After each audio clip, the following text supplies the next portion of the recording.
Est-ce que l'apôtre Paul est un escroc comme le disent les musulmans? On va voir que non.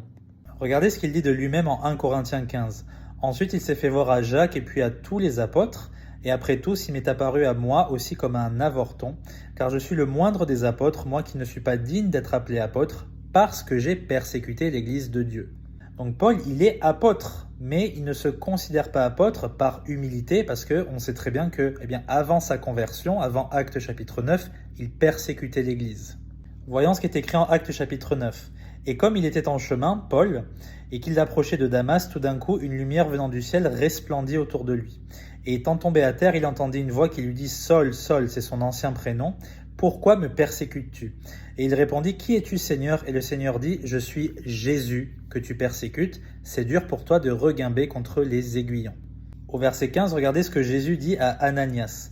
Mais le Seigneur lui dit « Va car cet homme, Saul ou Paul, m'est un vase que j'ai choisi pour porter mon nom devant les gentils, devant les rois et devant les enfants d'Israël. » C'est ce qu'on verra dans tout le livre des Actes.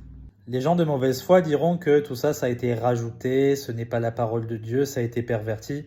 Mais c'est un peu trop facile de dire ça. Il faut d'abord avoir lu les textes et ensuite voir s'il y a d'autres textes qui contredisent ces faits. Les faits sont très clairs. Paul a été un immense vase d'honneur qui a servi à propager l'évangile dans énormément de pays. Paul a implanté beaucoup d'églises, c'est pour ça qu'on a toutes ces épîtres qui s'adressent à Corinthe, Galate, Éphèse, etc. Et Paul est venu annoncer le même évangile que Pierre, que Jacques, que Jude, etc. L'évangile étant la bonne nouvelle de Jésus-Christ, c'est-à-dire la mort, l'ensevelissement et la résurrection. Ça ne parle pas d'un livre qui s'appelle l'Évangile, ça parle surtout de la bonne nouvelle. C'est ça que ça veut dire évangile. J'espère que c'est clair pour vous, que Dieu vous bénisse.